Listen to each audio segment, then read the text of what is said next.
was born in Saigon into the privileges of my parents' northern Vietnamese bourgeois society. My two older sisters and I attended a prestigious girls' school. My maid took care of my every need. That all changed on April 30th, 1975, when Saigon fell to Ho Chi Minh's Communist Army. I was 4 years old. Tanks and soldiers patrolled the city and neighborhoods. TVs, radios, anything beyond basic necessities were stripped from our home.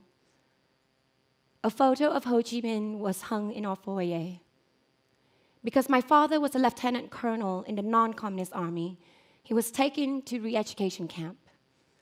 We visited him once a year. Soldiers with rifles were everywhere, and they stayed nearby to listen to our conversations. My father had sad eyes. My mother cried throughout the short visits. My mother, once an assistant to the vice president of Shell Oil Company and a society belle, was now a proprietor of a female pig. Its litters were exchanged for gold and other goods. A few were butchered to provide food for us. After 3 years, my father came home. The following months, soldiers barged into our house to threaten and question him. So my mother lied that he escaped to America, but he was in hiding in my grandparents' attic. My mother warned us about being kidnapped. She forbade us from going past the pig pen. One afternoon, it was just me and my middle sister. She was curious, so we ventured out. We hid in the tall weeds, peering past the barbed wires.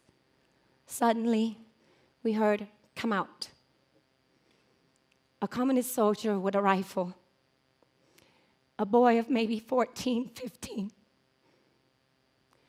He stared at my sister. He said to her, "Come with me." I grabbed my sister's wrist and said, "No." I scanned the ground for anything that could harm him. I then heard my mother calling our names. I quickly glanced towards the house and saw her coming. I decided to run to alert her. My mother commanded me to go to the neighbors. Inside, I stood on something to look out the window and stared at them. I feared that would be the last time I would see my sister and mother. I chanted the Buddhist mantra my grandmother taught me to try to calm my painful, pounding heart. My mother grabbed my sister's arm and marched away without looking back. The boy held up his rifle towards them. I screamed a silent no and fell to the ground. My ears went deaf, my eyes went blind. Then my mother and sister appeared. He didn't take them. He didn't shoot. After 5 years of post-war survival, I sat around a boat's engine in a small cabin, vomiting repeatedly. My mother's brother built a small wooden boat and organized this vuc-binh, sea escape. With hired help, there was 19 of us. We couldn't eat or sleep for being horrendously seasick. I feared the crashing waves would batter our small, rickety boat to pieces. On the third night, I heard a louder engine and bright light pierce through the wooden slats. Men shouted for a while, then darkness again. The next day, the louder engine was back. My uncle shouted, "Get ready." We peered out the gaps in the cabin. My uncle and his cousin were armed with a rifle. My father was at the back of the boat with a bag of grenades. An argument ensued between my uncle and the two hired help. Then my uncle's voice boomed, "We are not boarding their ship. We keep going. That is an order." I heard other male voices and a different language. Then water rapidly filled our cabin, and I heard, "We're sinking."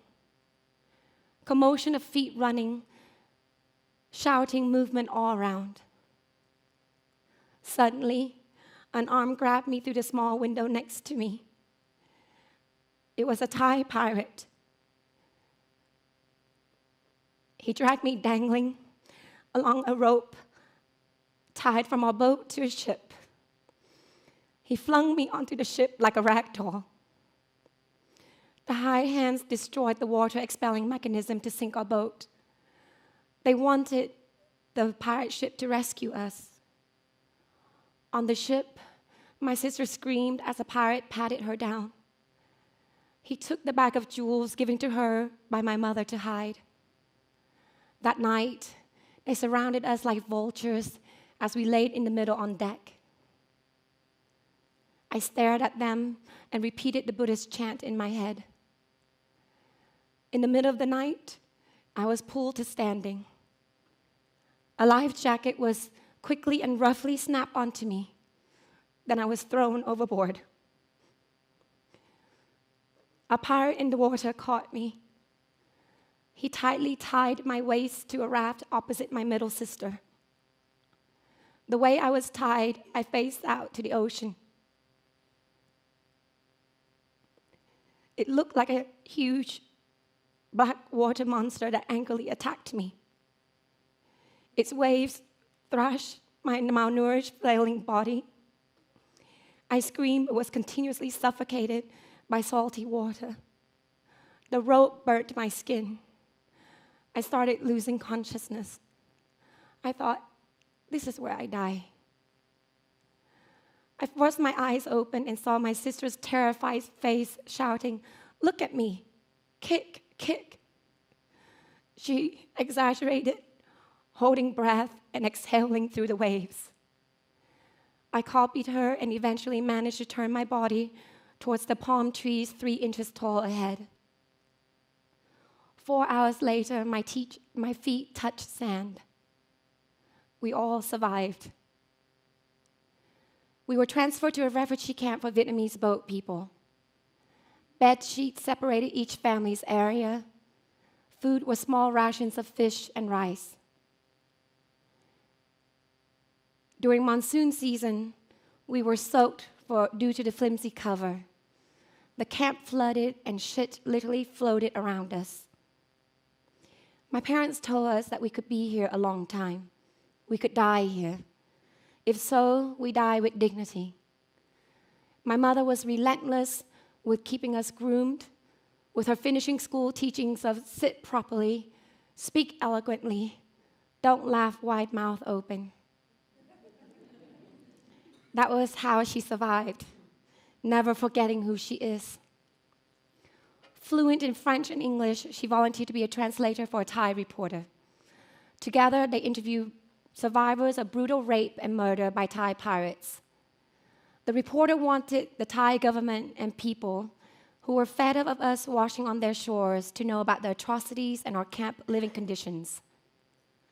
My father reorganized the camp's office, finances, and distribution of aid. Every day, I queued for mail with hope for news of a better life. After 8 months, I brought my mother a letter. She read it and cried. We could go to America. My father was granted veteran status by the US government. This, along with my mother's English fluency and my father's siblings already in America who were our sponsors, extradited our application. We left camp with others, sad for those still waiting. This was the moment we dreamt of the last several years. At last, we were flying towards freedom. When we arrived in Dallas, we hit the ground rebuilding our lives. My father got a job immediately as a night clerk at 7-Eleven and quickly became manager. My mother worked as a secretary. We lived in a 2-bedroom apartment with a dog given to me at a garage sale. I named her Happy. It was hard not understanding English, but I felt safe and happy. There was an urgency to regain our dignity and prove our worth. My parents showed us how to adapt and appreciate our new life, but at home, they parented us in strict, formal Vietnamese traditions.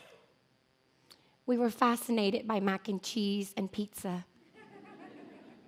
My father became addicted to grapes and Church's fried chicken. At school, I was bullied with racist slurs like chinky, I hate your kind, go back to where you came from. I stayed focused on learning English. After school, I went to my father's store to help. As I gained command of English, I won special awards, and those who bullied me became friends. At 16 years old, in a packed courtroom downtown Dallas, I was sworn in as a naturalized U.S. citizen. As the singer sang the national anthem, my mind recalled a lost childhood that created the threats of my very being still today. My uncle taught me that freedom is a basic human right. It was worth it to risk our lives rather than live in fear and oppression. Even now, whenever I hear the operatic notes of "Over the land of the free and the home of the brave," I feel peace and joy because I am free and I am brave.